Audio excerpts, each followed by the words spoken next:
जपाकुसुमसकाशं काश्यपेयमहद्युतिं तमो सर्वपापघ्नं प्रणतोऽस्मि दिवाकरं दधिशङ्खतुषारम्भं क्षीरोदार्णवसम्भवं नमामि शशिनं सोमं शम्भुमुकुटभूषणं धरणिगर्भसम्भूतं विद्युत्कान्तिसमप्रभं कुमारं शक्तिहस्तं तं मङ्गलं प्रणमाम्यहम् प्रियङ्गुलकलिकाशां रूपेण प्रतिमं बुधं सौम्यगुणोपेतं तं बुद्धं प्रणमाम्यहं देवानां च ऋषीणां च गुरुं काञ्चनसन्निभं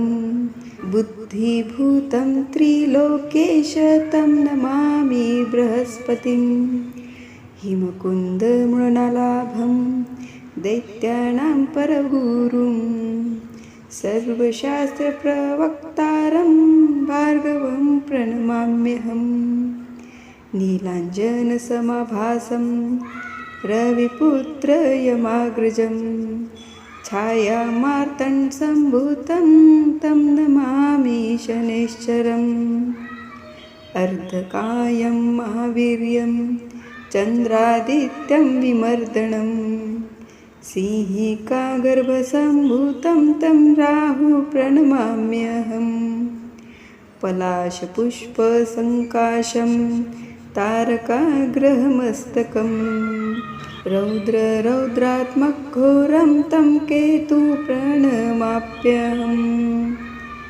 इति व्यासमुखोदगीत यः पठेस्तु समाहितः दिवा वा यदि वा रात्रौ विघ्नशान्तिर्भविष्यति नरनारीनृपाणां च भवेत् दुःखस्वप्ननाशम् ऐश्वर्यं तुलं तेषामारोग्यं पुष्टिवर्धनं ग्रहनक्षत्रजाः पीडातस्कराग्निसमुद्भवाः ताः सर्वाः प्रशम्यान्ति व्यासे वृत्तेन संशयः इति श्रीव्यासविरचितं नवग्रहस्तोत्र संपूर्णम्।